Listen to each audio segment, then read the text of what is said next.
Welcome to Old Age Wisdom. Once we cross 60, life often changes. Things slow down, letting us appreciate simple joys, a serene morning, a grandchild's giggle, the calm of an unhurried day. We are not just planning for what is to come, we are experiencing it now.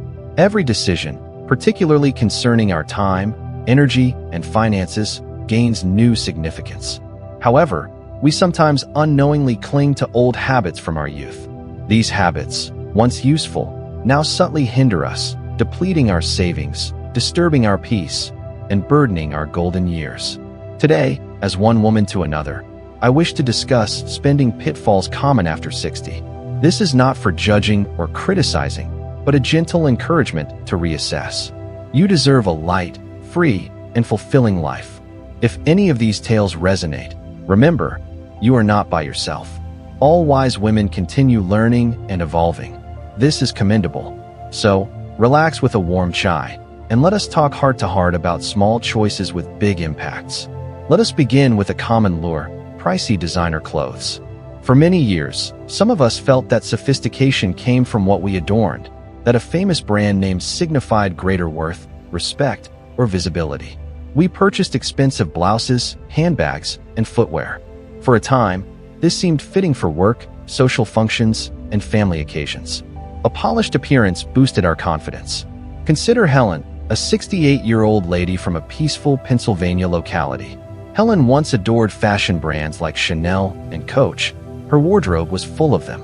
Each morning, she would carefully choose her attire, coordinating accessories meticulously. After retiring, however, her perspective changed. One day, facing her packed closet, she wondered, "For whom am I dressing now?" Her life had become calmer.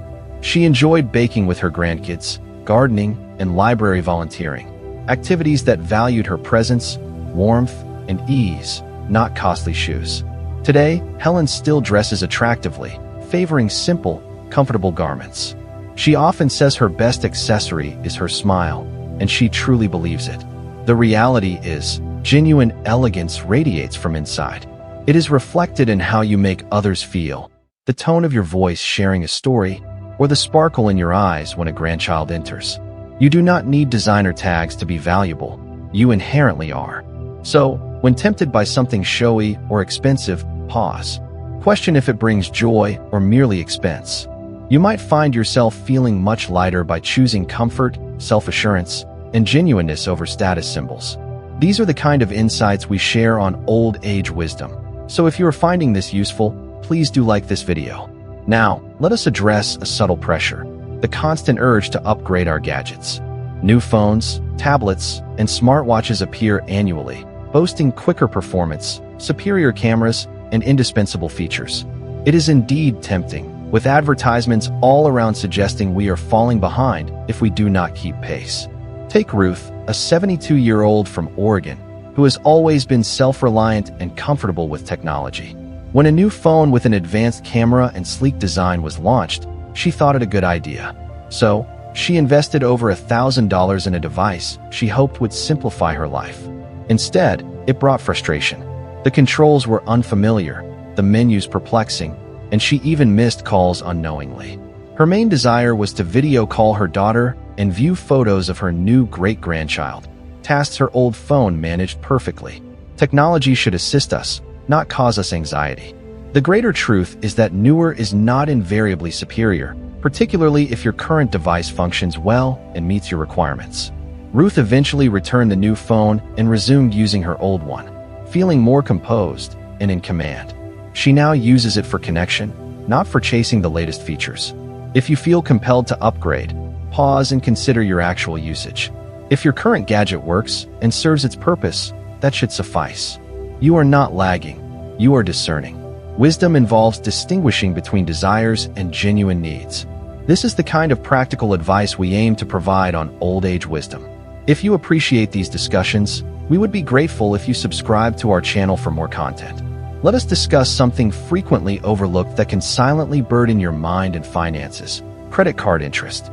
For many, credit cards began as a handy tool for a meal out, a present, or an urgent car repair. However, the outstanding amount can accumulate, and soon you might be paying substantial sums purely in interest, not for current enjoyments, but for past purchases. Joanne, a 70-year-old widow from Florida, understands this predicament. Most of her life, she managed money prudently. But after her husband's demise, she used her credit card more frequently for online purchases to ease her solitude, for gifts to her grandchildren, and for home improvements. Though not lavish, these expenses mounted. One day, Joanne reviewed her finances and discovered she had paid over $9,000 in interest in merely 2 years. She was disheartened. That sum could have covered medical expenses, house repairs, or a much-needed holiday with her sister. However, Joanne refused to succumb to guilt. She took action, contacted her bank, arranged a repayment schedule, and began making steady, small payments. She also sold some unneeded possessions. Crucially, she forgave herself, understanding that learning is a lifelong process. Debt is more than a figure. It is an emotion that can cause sleepless nights, anxiety, and shame. But it need not dictate your life. You are not isolated in this. Many women bear this silent weight, believing they must resolve it alone. Yet, assistance is available, along with tools and a path to resolution. Reducing your debt brings a sense of lightness, and with that lightness, more joy. You are deserving of that joy, and it is attainable. Companies employ a subtle tactic. They rely on our forgetfulness. We might subscribe to a service, perhaps during a free trial or impulsively, and then neglect to cancel it. Gradually, these small recurring charges, a few hundred rupees here, a bit more there, accumulate significantly. Margaret, aged 66, from Texas, experienced this. Amidst the pandemic, she subscribed to numerous streaming services and fitness apps. Initially, it felt reassuring. Having many options seemed like a form of control and self-care. Months later, however, she realized she was only watching 2 shows, reruns of her beloved old mystery series and a weekly cooking show, both accessible for free elsewhere. For the remaining subscriptions, she was paying without ever using them. Margaret calculated her monthly expenditure on these unused services to be over $90, translating to more than $1,000 annually. This discovery was startling. She pondered how that money could have been better utilized: a short holiday with her sister, additional emergency savings, or a few pleasant restaurant meals. The positive aspect is that regaining control is always possible. Margaret reviewed her bank statements, listed all her subscriptions, and canceled all but one. Now, she alternates services, using only 1 or 2 monthly based on her preferences. She also found that her local library card provided free access to numerous films and documentaries via an app, without any fees or hidden costs, just engaging content. We are often told that more options lead to greater entertainment, but frequently, less is more fulfilling. When not inundated with choices, you can truly appreciate the ones you make. So, if you have not reviewed your subscriptions recently, perhaps now is an opportune moment. You might find yourself feeling more at ease, not just due to the savings, but because you are prioritizing what genuinely enriches your life.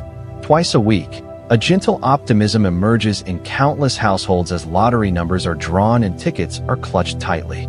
For a fleeting instant, anything seems achievable. However, let us be truthful with ourselves. Lottery tickets do not constitute a sound retirement strategy. They represent a recurring expense for a dream, often long after we have forgotten the cumulative cost. Dolores, 65, from Ohio, regularly played the lottery. It started with small amounts, a few dollars weekly, perhaps more if the jackpot was substantial. For her, it was less about the money and more about the prospect of what could be. Clearing her home loan, assisting her children, or traveling. Each loss was met with the thought, perhaps next time. After 5 years of consistent play, Dolores decided to calculate her total expenditure on tickets. The sum, exceeding $5,000 excluding other forms of lottery, stunned her. All that money was gone, leaving only losing tickets and a sense of regret. She understood she had been purchasing hope that never materialized. Consequently, Dolores resolved to build something tangible instead of pursuing chance. Now, weekly, instead of buying lottery tickets, she deposits that sum into a savings jar labeled Future Joy. She has used these savings for a pottery course, a local excursion with friends, and small presents for her grandchildren. experiences that offer immediate happiness, not unfulfilled promises. The unstated truth is that we possess abundant wealth in meaningful aspects of life: love, wisdom, and experience. This kind of richness cannot be bought with a ticket or matched by any number. If you continue to purchase lottery tickets, we at Old Age Wisdom encourage you to reflect. What do you genuinely seek from this? Is there an alternative way to realize your aspirations without depending on a jackpot that might never arrive? The life you desire is not one. It is constructed through a series of small, prudent decisions. If these reflections resonate with you, please consider liking this video and subscribing to our channel for more thoughtful content. The ease of food delivery is undeniable. A few screen taps, and dinner is at your doorstep. No washing up, no preparation, just effortless convenience. However, this convenience accrues a cost over time: financial, emotional, physical, and personal. Linda, 63, from California, increasingly depended on deliveries after her husband's passing. Initially, it was a comfort. Cooking for one felt isolating, and outsourcing it seemed simpler. She ordered takeaways frequently, choosing various cuisines based on her mood. A year later, a medical checkup revealed unsettling news.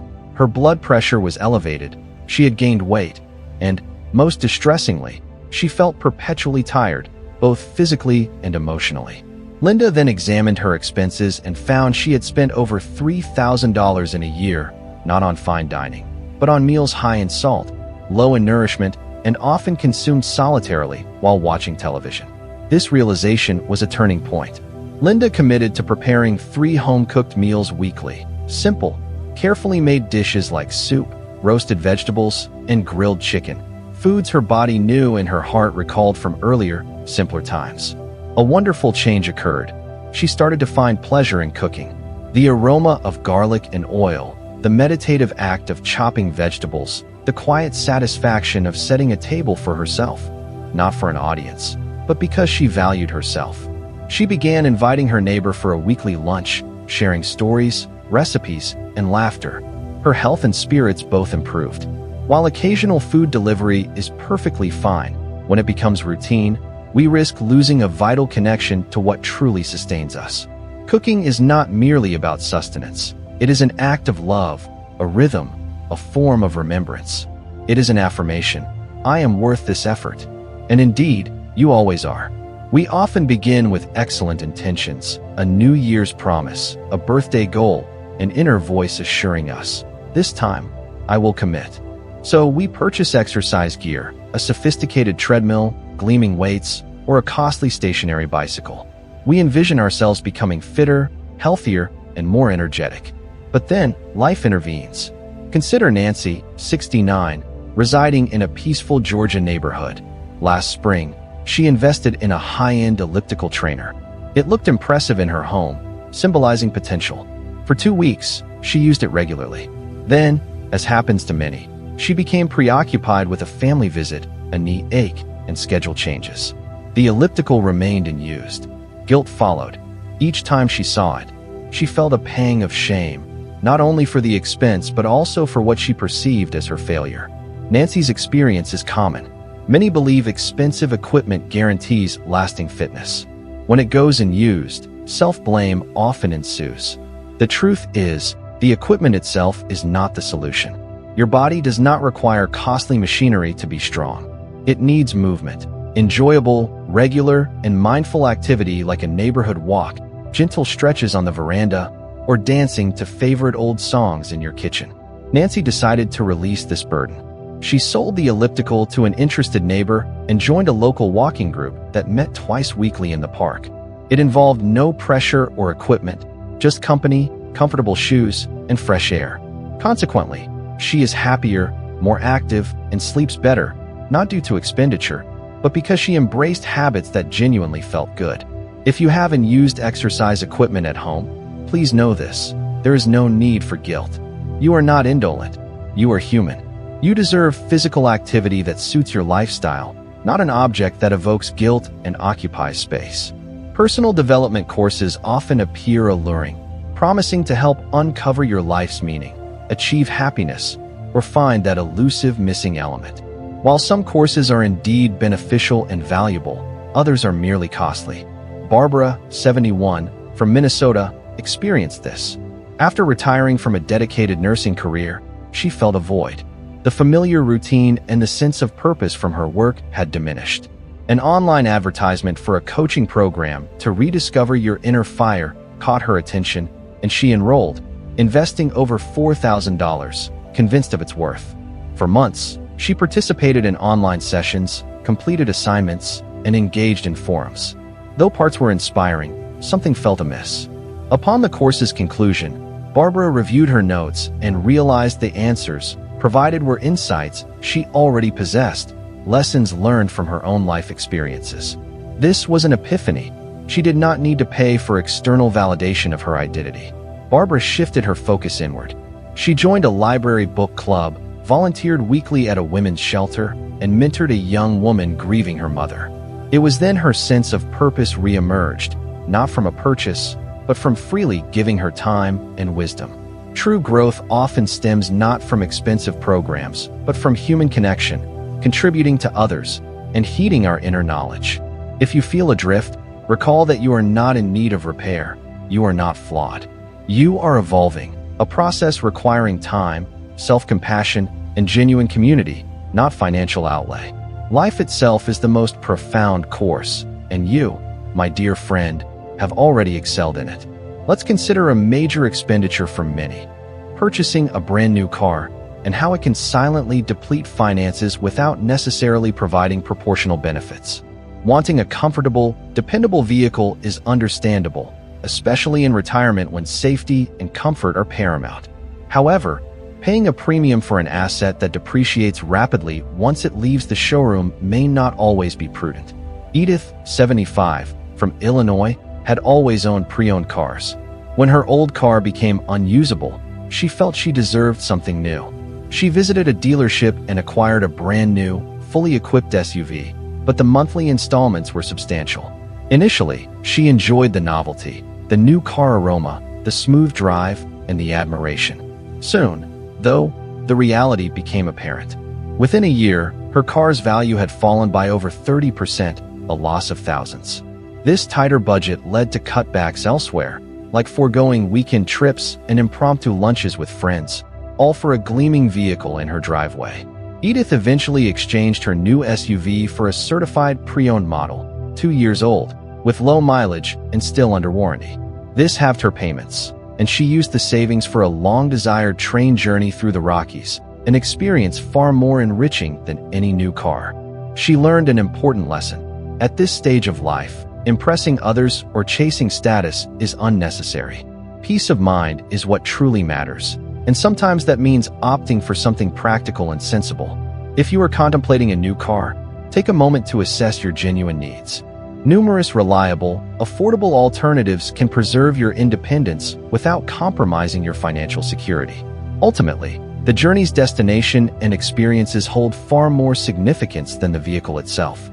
You have reached the end, and I sincerely thank you for dedicating your time to listen, ponder, and gently consider if there is anything you are prepared to release. Letting go signifies not loss, but creating space for greater freedom, tranquility, and more of those truly meaningful moments that are priceless and remain in our hearts. Perhaps you recognized a part of yourself in the stories shared today. Maybe some experiences felt quite familiar. If so, please remember, you are not by yourself. We are all navigating this journey, and every wise woman has made choices she later moved beyond. This is not failure, it is growth. In this phase of life, our aim is not to impress, but to feel unburdened, live authentically, and proceed with peace and kindness. So, if it is an old spending pattern, a financial worry, or a belief that no longer serves you, today could be the ideal moment to let it go. Allow yourself to breathe and to start afresh. We, at Old Age Wisdom, have discussed several common spending traps, from the allure of designer labels and new technology to the burden of debt and used subscriptions, lottery spending, frequent food deliveries, and expensive and used equipment or courses, and even new cars. The key lesson is to choose what truly adds value and joy to your life. Now, I would love to hear your thoughts. Did any part of this discussion particularly resonate with you? Is there a change you feel ready to embrace? Please do share your reflections in the comments below. Your insights could encourage others. If this video offered you clarity or comfort, consider sharing it with friends, family, or neighbors. This chapter of life is too precious to navigate alone. Until our next meeting, take good care, spend judiciously, live freely, and remember that the finest investment is in the life still unfolding before you. Please do like this video, comment with your takeaways, subscribe to Old Age Wisdom for more, and share this message.